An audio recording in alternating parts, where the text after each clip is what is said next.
ఉన్నాడు Balakrishna. Hi guys, welcome to I dream. నేను మీ Chanakya. And Dil Ramesh అని మనం పేరు వింటూ ఉంటాం. మరి ఆ ఆర్టిస్ట్ గురించి మనందరికీ తెలుసు. కాకపోతే ఆ దిల్ అనే మూవీ ఫస్ట్ మూవీ అని చాలామంది అనుకుంటారు. కాదు, అది 50th మూవీ. మరి అంతకంటే ముందు సుమారు 49 మూవీస్ చేసిన తర్వాత 50th మూవీకి ఒక రికగ్నైజేషన్ అనేది కూడా వచ్చి మరి ఆ ఇండస్ట్రీలోనే మనకి ఎన్నో సంవత్సరాలుగా ఎన్నో వండర్ఫుల్ క్యారెక్టర్స్తో కూడా ముందుకెళ్తున్నారు. మరి ఇప్పుడు ఆ దిల్ రమేష్ అన్న ఇప్పుడు మనతో పాటున్నారు. అరే అన్నతో మాట్లాడదాం. అన్న నమస్తే. హాయ్, నమస్తే. ఎలా ఉన్నారు? ఫైన్, చాలా బాగున్నాను. తనకైతే మిమ్మల్ని చూస్తూ ఉంటే మా దిల్ కూడా ఫుల్ ఖుషి అయిపోతుంది. ఇంతకు మొన్న పుష్పలో కనిపించారు. అండ్ సో ఆ పుష్పలో మాత్రం ఒక్క డైలాగ్ కూడా లేదు. సో ఇంతకు కటింగ్లో పోయిందా ఏంటి కారణం? ముందుగా ఐ డ్రీమ్ ప్రేక్షకులకి నన్ను ఇక్కడ దాకా పిలిచి ఇంటర్వ్యూలో కూర్చోబెట్టినందుకు ఛానల్ యాజమాన్యానికి మీకు మనస్ఫూర్తిగా నేను కృతజ్ఞతలు తెలియజేసుకుంటూ, మీరు పుష్ప గురించి మాట్లాడారు. ఎందుకంటే సో అందరూ కూడా ఒక పుష్ప వైబ్లో ఉన్నారు. ఇంకా ఏంటంటే కొత్త సినిమాలు వస్తూ ఉన్న సంక్రాంతి సినిమాల మీద ఇంకా ఆ దృష్టి పోతున్నా కానీ ఇంకో పక్క మాత్రం ఆ పుష్ప ఫీవర్ అనేది ఎక్కడో చోట పట్టుకొని ఉంది. ఫస్ట్ పుష్ప కంటే ముందు ఇక్కడ అసలు ఆర్టిస్ట్గా ఎందుకు వస్తాడు ఒక మనిషి అనేది చెప్పాలంటే, మనిషికి జననం ఉన్నట్టే మరణం ఉంటుంది. మరణం మనిషికి ఎప్పుడు చివరి చరణం కాకూడదు. మరణించిన తర్వాత కూడా చిరస్మరణీయంగా మనిషి ఉండాలి అంటే సినిమా ఇండస్ట్రీ మాత్రమే ఆ చిరస్మరణీయంగా మనిషిని బతికిస్తుంది. ఓకే. ఇప్పుడు ఎన్టీ రామారావు గారు కానీ, అంతకుముందు ఎస్విఆర్ గారు కానీ, వాళ్ళందరి గురించి ఇప్పటికీ మాట్లాడుకుంటున్నారంటే సినిమా యాక్టర్లు అవటం మూలానే. సో కాబట్టి నేను కొంతమంది హృదయాల్లో చిరస్మరణీయంగా ఉండాలని, యాక్టర్ కావాలని నేను ప్రీవియస్ ఎడ్యుకేషన్ ఫీల్డ్లో ఉండి ఎడ్యుకేషన్ నుంచి ఇండస్ట్రీకి వచ్చి, సరే 250 సినిమాలు మీరు ఎలాగ అడుగుతారు, అది 250 సినిమాల ప్రస్థానంలో ఈ పుష్ప అనే సినిమా ఒకటి. పుష్పలో ఏమైందంటే, మీరు అడిగిన దానికి అడిగి వస్తే పుష్పలో డైలాగ్ లేదు. దానికి ఒక చిన్న లాజిక్ ఉంది. అది ఇప్పుడు నేను చెప్పకూడదు కానీ యాక్చువల్గా ఆ క్యారెక్టర్ చాలా మంచి క్యారెక్టర్, ముస్లిం క్యారెక్టర్. అది ముస్లిం మీద ఒక ప్లే ఉంది సినిమాలో. ఓకే. యాక్చువల్గా అది ఫస్ట్ పార్ట్లోనే ఉండాలి. ఫస్ట్ పార్ట్లో కథ కంప్లీట్ చేయకుండా సెకండ్ పార్ట్కి వచ్చింది కాబట్టి సెకండ్ పార్ట్లో పెట్టాలనుకున్నారు. అది ఇప్పుడు సెకండ్ పార్ట్ నుంచి థర్డ్ పార్ట్కి వెళ్ళిపోయి క్లోజ్ చేయలేదు కాబట్టి థర్డ్ పార్ట్కి వెళ్ళిపోయింది. ఓకే. వెళ్ళిపోవటం మూలన అది లిటరల్గా ఆ క్యారెక్టర్ అలా ఉండిపోయింది. అది థర్డ్ పార్ట్లో అది తీస్తే చాలా పెద్ద ఎపిసోడ్ అది. ఓకే. కమ్యూనల్ మీద, ఆ కమ్యూనిటీ మీద ఉంటుంది అది, ఆ క్యారెక్టర్ మీద ఒక బేస్. సో అక్కడ ఇంతవరకు ఎందుకు మాట్లాడుకోకుండా ఉన్నాడో తెలుసా అనే దాని మీదనే ఆ క్యారెక్టర్ అది స్టార్ట్ అవుద్ది. అందుకని ఇక్కడ మాట్లాడటానికి స్కోప్ లేదు. మాట్లాడితే ఇంకా ఆ క్యారెక్టర్కి ఉన్న జస్టిఫికేషన్ పోద్ది. అందువల్ల అలా పెట్టాల్సి వచ్చిందని నాకు చెప్పారు. ఓకే. సో ఇంకా అది పెద్ద సినిమా, పాన్ ఇండియా సినిమా కాబట్టి అలా చేయాల్సి వచ్చింది. దానివల్ల నాకేం పెద్ద ప్రాబ్లం ఏమి లేదు. మళ్ళీ థర్డ్ పార్ట్ ఉంటుంది కాబట్టి ఏదో ఒక పార్ట్లో మన మీద ఒక మెయిన్ స్ట్రీమ్ రన్ అయిందంటే సరిపోతుంది. అంటే ఏంటంటే మన ఇండియన్ బాక్స్ ఆఫీస్నే షేక్ చేస్తుంది ప్రజెంట్. అవును. సో అందులో కూడా మీరు వన్ ఆఫ్ ద పార్ట్ అవడం కూడా we're very happy. Thank you. And ఈరోజు మీరు ఇక్కడికి రావడం. ఇప్పుడు మనం అసలు మ్యాటర్లోకి వెళ్ళిపోదాం. దిల్ మూవీ మీది ఒక 50th మూవీ. అంతకంటే ముందు 49 మూవీస్ చేశారు. ఫస్ట్ మూవీ ఏంటి? నాది ఫస్ట్ మూవీ 1998 సెప్టెంబర్ 13 స్టార్ట్ అయింది, సీతారామరాజు అని. ఓకే. అంటే నేను ఫుల్ టైం యాక్టర్గా వచ్చి ఫుల్ టైం యాక్టర్ కావాలని చెప్పి చేసిన మొట్టమొదటి సినిమా సీతారామరాజు. 1998 సెప్టెంబర్ 13వ తేదీన మొదలైంది ఆ సినిమా. అది మొదటి సినిమా. కానీ ఆ మొదటి సినిమా చేసేటప్పటికి నేను ఇండస్ట్రీలో ఉన్నా, చెయ్యకముందే ఇండస్ట్రీలో ఎలా ఉన్నానంటే, నేను మీకు ప్రసాద్ ల్యాబ్స్ ఎండి మర్యాద రామన్నలో విలన్గా చేశాడు నాగినేడి గారు. అవును. ఆయన ప్రసాద్ ల్యాబ్కి ఎండి. యాక్టర్ కాకముందు ఆయన ప్రసాద్ ల్యాబ్లో ఎండీగా ఉన్నారు. ఓకే. సో ఆయన దగ్గర నేను ఒక 2.5 years వర్క్ చేశాను. ఆయనది ఒక ఉదయ్ తేజ్ ల్యాబ్ అని ఒక ప్రైవేట్ ల్యాబ్ ఉండేది. ఓకే. ఆ ల్యాబ్లో నేను ఇండస్ట్రీ కోసం వచ్చి, ఇండస్ట్రీలో మనం ఎస్టాబ్లిష్ అవ్వాలన్నా లేకపోతే యాక్టర్గా సస్టైన్ రావాలన్నా, అసలు ఈవెన్ ఒక్క ఛాన్స్ రావాలన్నా ముందు ఇలా వస్తే కాదు, ఇలా రావటం అనేది చాలా ఫూలిష్గా డెసిషన్ తీసుకొని ఎక్కడి నుంచో వచ్చాం హైదరాబాద్కి అని, అది ప్రాసెస్ కాదని, ప్రాసెస్ ఎలా అంటే ఇక్కడ మనకు ఒక క్యారెక్టర్లో లేకపోతే మనం ఆర్టిస్ట్గా ఒక ఎలివేషన్ తెచ్చుకోవాలంటే డెఫినెట్గా మనం ఇక్కడ సర్కిల్ ఉండాలని ఫీల్ అయ్యి ఆ సర్కిల్ కోసం నేను అక్కడ జాయిన్ అవ్వటం జరిగింది. ఓకే. 2.5 years అక్కడ ఆయన దగ్గర వర్క్ చేసి, ఆ వర్క్ చేస్తున్నప్పుడు వచ్చిన సర్కిల్ అంటే స్టిల్ ఫోటోగ్రాఫర్స్, మేనేజర్స్ పరిచయం అవటం వల్ల, అంటే ఆయనది ఉదయ్ తేజ్ కలర్ ల్యాబ్ అనేది ఒక స్టిల్స్ ప్రాసెసింగ్ ప్రింటింగ్ చేసే ల్యాబ్ అది. అప్పుడు మాన్యువల్ ప్రింటింగ్ ఉండేది, కొడాకు కొనిక రోల్స్ ఉండేది ఫిల్మ్స్లో, డిజిటల్ రాకముందు. ఆ డిజిటల్కి ముందు మాన్యువల్ ప్రింటింగ్ కూడా ల్యాబ్లో వచ్చేది, పోస్టర్ ప్రింటింగ్ అంతా. సో అది ఒక ల్యాబ్ ఆయన స్టార్ట్ చేస్తుంటే నేను వేరే రికమెండేషన్తోనో ఎలాగ అక్కడికి వచ్చి ఒక నార్మల్గా చిన్న ఒక 1380 రూపాయలు శాలరీతో అక్కడ జాయిన్ అయ్యాను నేను. 1380 రూపాయలు అంటే 1500. ఆ కటింగ్ ఏమన్నా లేదా? స్టార్టింగ్ 1200 శాలరీ, 1300 శాలరీ, 1380 రూపాయలు శాలరీ, 180 రూపాయలు బస్ పాసు. అదే 1300 శాలరీ, 180 రూపాయలు జనరల్ బస్ పాస్. అప్పుడు 180 రూపీస్ ఉండేది. ఆ బస్కి పాస్కి నేను ఇస్తాను, వాళ్ళు 1300 నీకు శాలరీ ఇస్తాను అన్నాడు. అంటే ఆయన అలా ఇవ్వాలని కాదు, నన్ను చేర్చుకోవటం ఇష్టం లేక, ఇదైతే ఇంకెలాగ ఈ శాలరీ అయితే వెళ్ళిపోతాడు, జంప్ అయిపోతాడు అని చెప్పి అలా చెప్పాడు ఆయన. సో నేను దానికి ముందు 6000 శాలరీలో ఈనాడులో జాబ్ చేసేవాడిని, ఈయన కాడికి రాకముందు 6000 అక్కడ జూనియర్ మార్కెటింగ్ ఆఫీసర్గా. ఓకే. సో అదెందుకు చేశాను అంటే, అసలు మాది ఇప్పుడు ఏపీలో ప్రకాశం జిల్లాలో కందుకూరు అనే ఒక టౌను. నేను అక్కడే పుట్టి పెరిగి అక్కడే డిగ్రీ వరకు చదువుకొని ఆంధ్ర యూనివర్సిటీలో ఎంఏ చేసి, మళ్ళా ప్రకాశం జిల్లాలో ఎంఈడి చేసి, నేను 1991లో ఒక స్కూల్ స్టార్ట్ చేసి స్కూల్ కరస్పాండెంట్ కమ్ ప్రిన్సిపాల్గా ఉండి, నేను చదివిన కాలేజీలో ఎకనామిక్స్ లెక్చరర్గా పనిచేసి, ఇదంతా రన్ చేస్తూ 92 నుంచి 97 వరకు, 96 ఎండ్ వరకు నేను 75,000 నుంచి 1 lakh వరకు నాకు దగ్గర ఉన్న స్టాఫ్కి శాలరీలు ఇచ్చేవాడిని స్కూల్లో.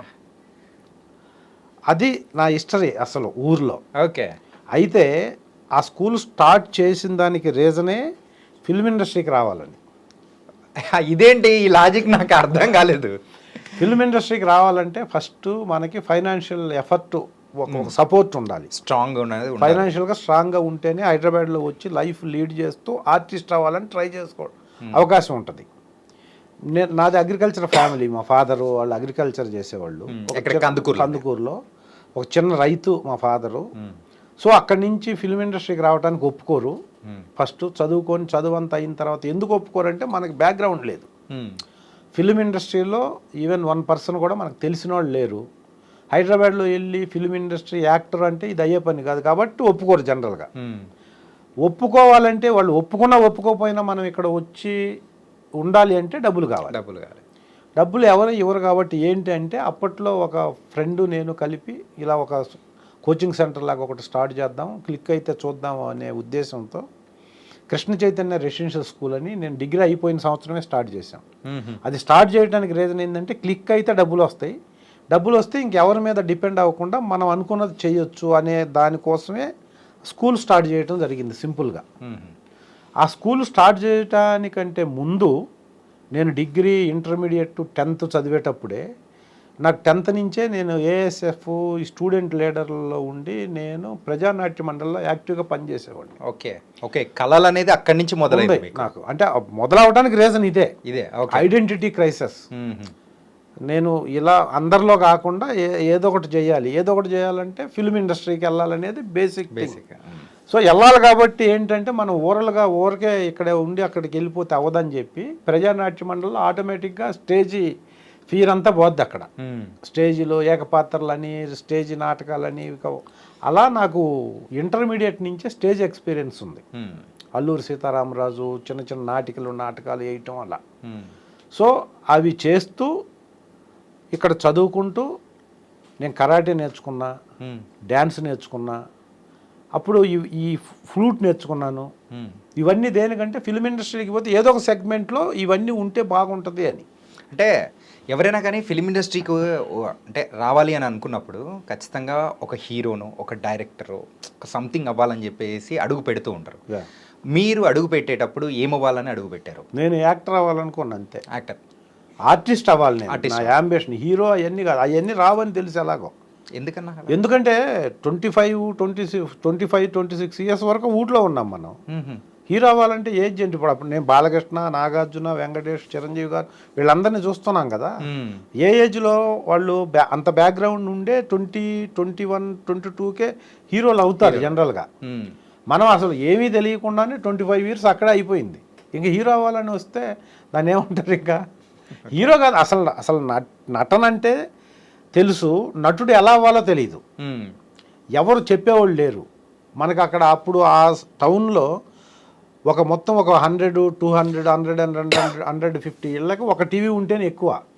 ఆ టైంలో 1991లో ల్యాండ్ ఫోన్లు మా ఊర్లో మొత్తం కలిపితే 10 ఫోన్లు ఉండేది.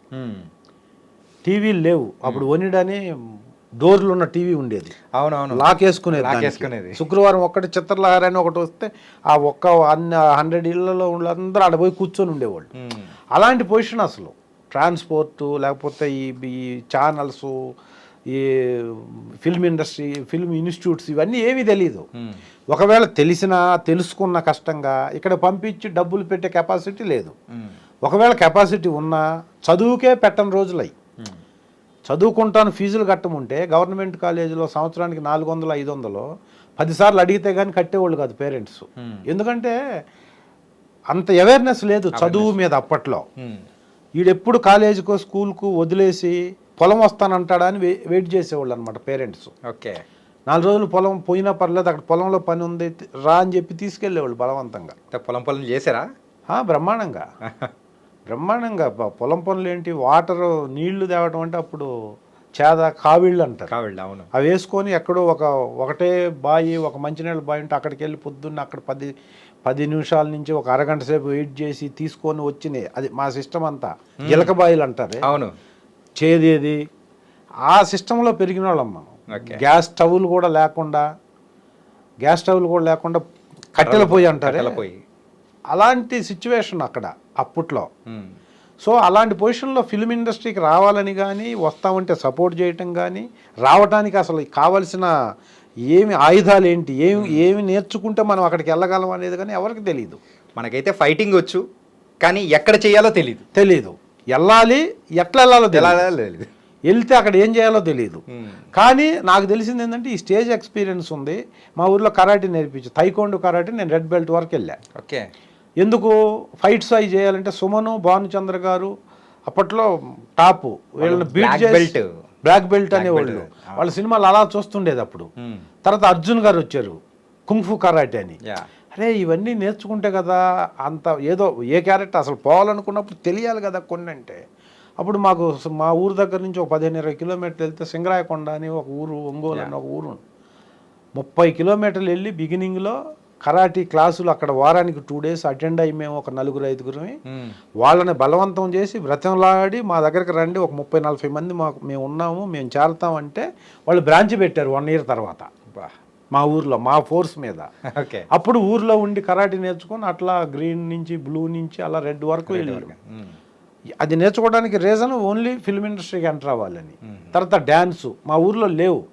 ఇవన్నీ నేర్చుకోవటానికి నేను చెప్పిన 300-400 గవర్నమెంట్ కాలేజీకి ఫీజు కట్టడమే కష్టమైన ఆ పరిస్థితుల్లో చదువు లేకుండా, మా నాన్నగారు ఇల్లిటరేటు, ఓన్లీ వ్యవసాయం చేసేవాడు, ఫీజులు కట్టలేకుండా డబ్బులు బాగా ఉన్నోళ్ళు కూడా ఫీజులు కట్టడానికి ఏముంది చదివి ఏం చేస్తారో అనుకుంటున్నటువంటి అంత నెగ్లిజెన్సీ ఎడ్యుకేషన్ మీద సరౌండింగ్స్. అంటే నెగ్లిజెన్సీ కాదు, అమాయకత్వం. అంటే చదువుతారులో ఏముంది, అది ఎలా ఫస్ట్ క్లాస్కి సెకండ్ క్లాస్కి కూడా డిఫరెన్స్ తెలియదు. చాలా మంది చెప్పాలంటే అంత అవగాహన అనేది కూడా ఆ రోజుల్లో ఉన్న వాళ్ళకి పొలం వస్తే చాలేరా అని చెప్పేసి అనుకునేవాళ్ళు. ఎందుకు మనం చదివితే ఒక నానుడు ఉండేది, ఏం చదివి ఉద్యోగం చేస్తావా, ఉద్యోగాలు వస్తాయా, మనకి ఉద్యోగాలు రావు అనే, ఓసీకి ఉద్యోగాలు రావు అనే పరిస్థితి.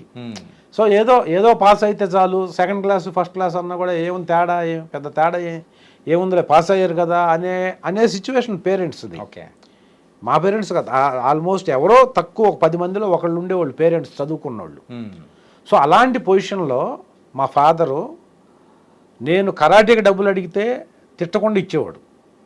డ్యాన్స్ ఇవన్నీ ఎందుకు పనికిరాని జనాల దృష్టిలో కానీ ఎవరి దృష్టిలో అయినా ఇవన్నీ వేస్ట్ అనమాట. ఓకే. దానికోసం ఒక సైకిల్ కొని ఎక్కడికెక్కడికో పోయి ఆదివారాలు అవి నేర్చుకొని కరాటే నేర్చుకుంటే ఎవరిని కొట్టాలని రానివాళ్ళు. ఎవరు కొట్టడానికి కరాటే నీకు, డ్యాన్స్ ఎందుకు, నువ్వు పోయి డ్యాన్సర్గా. అప్పుడు మా దగ్గర ఏమంటే చిలకలూరుపేట, నసరాపేట డ్యాన్సర్లు వచ్చేవాళ్ళు తిరణాలు. ఓకే. డ్యాన్స్ ఏమీ లేకపోతే డ్యాన్స్ వాళ్ళలో పోయి డ్యాన్సర్లో కలుస్తావా, ఇలా ఉండేది అప్పుడు సిచ్యువేషను.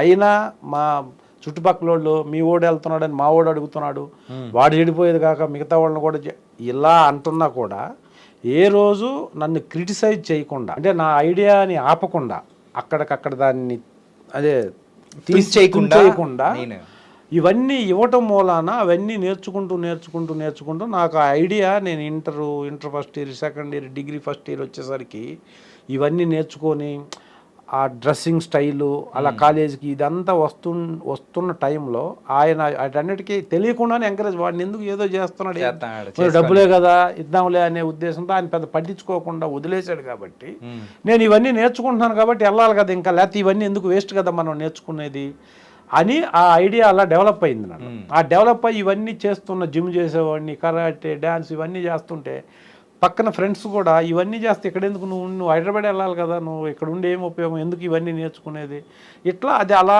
బ్రాండ్ పడుతూ వస్తున్న టైంలో నేను డిగ్రీ సెకండ్ ఇయర్లో నేనే ఒక సీరియల్ తీశాను. సీరియల్ ఒకటి చేసాం అక్కడ. ఓకే. నారీ మేధం అని.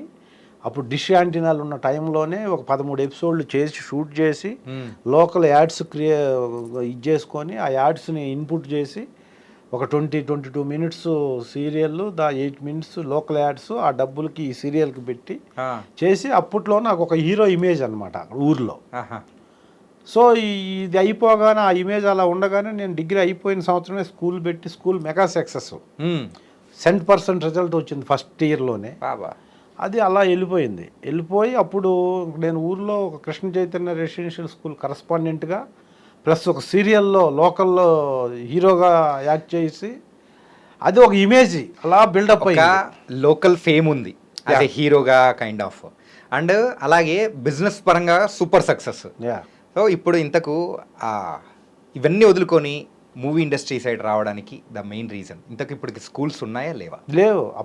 నేను అవన్నీ వైండప్ చేసి, అంటే నేను ఇక్కడ లేనప్పుడు నేను ఇప్పటి వరకు తెచ్చుకున్న క్రెడిబిలిటీ పోతుంది, వేరే వాళ్ళకి ఇచ్చేయాలి, మనం లేకుండా మనం రన్ చేయకూడదని నేను ఎకనామిక్స్ లెక్చరర్గా యూజీసీకి జస్ట్ ఎంటర్ అవుతున్న టైంలో రిజైన్ చేసి స్కూల్స్ కూడా నేను నా దగ్గర పనిచేసే వాళ్ళకి ఇచ్చేసి, ఇంకా నేను కరెక్ట్గా మీకు స్క్రీన్లోనే కనపడతాను, నన్ను ఇంకా చూడాలంటే డైరెక్ట్ సినిమా అని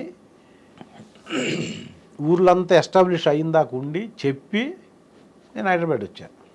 ఆ టైంలో మీ నాన్నగారు కానీ ఎవరు ఏమనలేదా, అరే సంపాదన బాగుంది ఇది ఉంది ఎందుకు? లేదు అనలా, ఎందుకంటే అది నాకు నేను ఓన్గా పెట్టింది, సింపుల్గా అది సక్సెస్ అయ్యింది, బాగానే ఉంది. నేను అప్పటికే మ్యారీడ్ అయిన తర్వాత నేను 95 ఎండ్లో హైదరాబాద్ వచ్చాను. నేను 5 ఇయర్స్ రన్ చేసి, నేను వచ్చిన తర్వాత కూడా ఒక 1.5 ఇయర్ వరకు రన్ చేసేదాన్ని, అంటే వీక్లీ వన్స్ ఇక్కడ అక్కడ ఎవరికి ఏమి అర్థం కాకుండా. ఓకే. సో నేను డెసిషన్ తీసుకున్నానికి ఇంకా కన్ఫామ్గా డెసిషన్ తీసుకున్న తర్వాత స్కూల్కి వైండప్ వాళ్ళకి ఇచ్చేసి అప్పుడు పర్మనెంట్గా వచ్చా. అదే ఇక్కడికి వచ్చి వెళ్తా నేనేమి ఇండస్ట్రీకి ట్రై చేయాల, అసలు హైదరాబాద్లో ఉండాలా వద్దా ఏంటి అసలు పరిస్థితి, నేను లేకుండా స్కూల్ రన్ అవుద్దా లేదా అంటే ఒక 4 days ఇలా అక్కడ ఇలా వెళ్తూ లాస్ట్కి ఇంకా డెసిషన్ తీసుకున్న తర్వాతనే హైదరాబాద్కి వచ్చాను నేను పర్మనెంట్గా. అంటే ఇక్కడ ఆల్రెడీ ఇక్కడ పరిస్థితులు ఏంటి అనేది ఒకసారి అర్థం చేసుకోవడానికి టైం తీసుకున్నాను. ఉండగలమా మనం, హైదరాబాద్ అంటే తెలియదు ఫస్ట్, అసలు హైదరాబాద్ వాతావరణం తెలియదు. సాటర్డే బయలుదేరి హైదరాబాద్ వచ్చి సండే ఉండి మండే ఉండి మళ్ళీ ట్యూస్డే వెళ్ళిపోవటం ఇలా చూసి ఇక మళ్ళీ ఒక 1 నెల రోజులు అక్కడ 2 నెలలు అక్కడే ఉంటాం, మళ్ళీ ఎప్పుడో టైం వచ్చినప్పుడు రావటం, ఇలా చూసి ఇంక ఇది కాదు మనం ఏదో ఒకటి డెసిషన్ తీసుకోవాలి, అది అంటే కుదరదని చెప్పేసి వీలు పడక ఇంకా లాస్ట్ ఒక 5 day డెసిషన్ తీసుకొని వదిలేసి వచ్చేసాం. మీకు ఎప్పుడైనా కానీ ఇండస్ట్రీలో మరి ఇట్లా క్యారెక్టర్స్ చేసుకుంటూ ముందుకెళ్తూ ఉన్నారు, అదే ఆ స్కూల్స్ అలాగే ఉంటే సో ఈరోజు ఎలా ఉండేది లైఫ్ అని ఎప్పుడైనా అనుకున్నారా? అంటే ఇండస్ట్రీకి ఎందుకు వచ్చాను, అక్కడ ఉంటే బాగుండేది మనసులో అలా అనుకుంటే ఆ ఫీలింగ్ వస్తుంది. కానీ నేను డే 1 నుంచి అసలు ఇక్కడికి వచ్చిన నేను చెప్పాను కదా 1380 రూపీస్ నాగినేడు గారి దగ్గర ల్యాబ్లో జాబ్ చేసేటప్పుడు కూడా అలా అనుకోలే. ఎందుకంటే ఇష్టమైన దాంట్లోకి వచ్చేసాం. ఓకే, అదే కదా నా యాంబిషను. డబ్బు కోసం రాలేదు నేను. ఇప్పుడు డబ్బు కోసం వచ్చుంటే అక్కడ చాలా పోయింది, ఇక్కడికి వచ్చి ఏం చేస్తున్నాను, అక్కడ ఉంటే బాగుండేది. అఫ్కోర్స్ అక్కడ బాగుంది. అప్పుడు నేను స్కూల్ ఉంది, బాగుంది, రన్ చేసేవాళ్ళు బాగా చేస్తున్నారు. నేనుంటే ఇంకా బాగుండేది బిగినింగ్ నుంచి నేను ఉంటుంటే. కానీ నేను డబ్బు కోసం ఇక్కడికి ఇక్కడికి రావడం కోసం డబ్బు సంపాదించాను అంతే. ఓకే, ఇక్కడ ఆ డబ్బులు తీసుకొని ఇక్కడికి వచ్చి సినిమాకి వెళ్తే కోట్లు సంపాదించవచ్చు అనే ఉద్దేశంతో అప్పటికి డబ్బుకి ఇంపార్టెన్స్ లేదు నా దృష్టిలో. ఇప్పుడు డబ్బుకి ఇంపార్టెన్స్ లేదు. డబ్బుకి మనకి మించి, అంటే మనల్ని కాపాడే వరకు డబ్బు ఉంటే హ్యాపీ, కాపాడే వరకు మనం ఉంటే అన్హ్యాపీ. కాబట్టి ఇప్పుడు డబ్బు కోసం ఎప్పుడు ఇంపార్టెన్స్ లేదు. కానీ నేను ఇక్కడ ఉండటం కోసం, సక్సెస్ఫుల్గా ఇక్కడ ఆర్టిస్ట్గా ఉండాలంటే డబ్బులు కావాలి కాబట్టి స్టార్ట్ చేసేది. ఆ సఫిషియెంట్ అమౌంట్ వచ్చింది కాబట్టి ఇంకా మనం అనుకున్నది చేయాలి కదా అనేది నా కాన్సెప్ట్. నాకు ఇప్పుడు టీచింగ్ కాదు, ఇప్పుడు ఈ ఎడ్యుకేషన్, ఈ ఇండస్ట్రీలో యాక్టర్ కాకపోతే నువ్వేంటంటే నేను ఇప్పటికీ బికాజ్ ఆఫ్ టీచర్ అనే చెప్తా. అది ఒక పెద్ద సాటిస్ఫాక్షన్. దాదాపుగా 700-800 నుంచి 1000 మంది వరకు వెళ్ళారు నా దగ్గర నుంచి. అది ఇప్పటికీ ప్రౌడ్ అనమాట. అది ఎందుకు నేను పాఠాలు చెప్పాను, నాకు టీచింగ్ ఎక్స్పీరియన్స్ ఉంది, నేను లెక్చరరు అని చెప్పడం చాలా గర్వం. అది అందరికి వచ్చేది కాదు కదా. యాక్టర్ ఎవరైనా అవ్వచ్చు. యాక్టర్ అవటానికి, ఆర్టిస్ట్ అవటానికి ఏమి అవసరం లేదు, ఏ క్వాలిఫికేషన్ అవసరం లేదు. టైం బాగుంటే చాలు. టైం బాగలేకపోతే ఎంత కోటీశ్వరుడో లేకపోతే ఎవరెవరు వచ్చినా కూడా ఏం కాదు. ఇక్కడ ఆ కళామ తల్లి అనుగ్రహం అనేది ఒకటి ఉంటేనే ఏదైనా సాధ్యం అవుతుంది. ఇక్కడ సాధ్యం. దీనికి క్వాలిఫికేషన్ అవసరం లేకపోయినా అందరికీ రాదు, పెద్ద క్వాలిఫికేషన్తో వచ్చినా రాదు. ఇది వేరు. కానీ ఒక పిల్లవాడికి, ఒక స్టూడెంట్కి పాఠం చెప్పాలంటే ఖచ్చితంగా క్వాలిఫికేషన్ ఉండాలి. అందుకే ఒక వ్యవస్థ మారాలి అంటే మనకి పెద్ద ఆయుధాలు అవసరం లేదు. 4 కావాలి వ్యవస్థ మారటానికి. 1 పెన్ను, 2 పుస్తకం, 3 ఉపాధ్యాయుడు, 4 విద్యార్థి. ఓకే, ఉపాధ్యాయుడు అన్న వ్యక్తి విద్యార్థి చేత కలం పట్టించి పుస్తకం మీద అక్షరం రాపిస్తే ఆ అక్షరమే ఆయుధమై ప్రపంచంలో ఉన్న దరిద్రాన్ని, పేదరికాన్ని పరిగెత్తిస్తుంది. అలా ప్రపంచపు తలరాత మార్చగలిగినది ఈ ప్రపంచంలో ఒకే ఒక్కడు, అది ఉపాధ్యాయుడు మాత్రమే. అలాంటి ఉపాధ్యాయ వృత్తిలో 7 సంవత్సరాలు సక్సెస్ఫుల్గా కొన్ని వందల మందికి పాఠాలు చెప్పి, దానికంటే ఎక్కువ ఫ్రమ్ ద బిగినింగ్ నుంచి నాకు ఇంట్రెస్ట్ ఉన్న ఫీల్డ్ కాబట్టి మనసు చంపుకొని అక్కడ ఉంటే టైం వేస్ట్ అయిపోతుంది అనే ఉద్దేశంతో యాక్టర్ కావాలి, ఎంత కష్టపడినా, ఎంత కష్టమైన యాక్టర్ కావాలి. యాక్టర్ అయితే మనిషి చనిపోయిన తర్వాత కూడా చిరస్మరణీయంగా మనుషుల హృదయాల్లో ఉండగలడు అని నమ్మి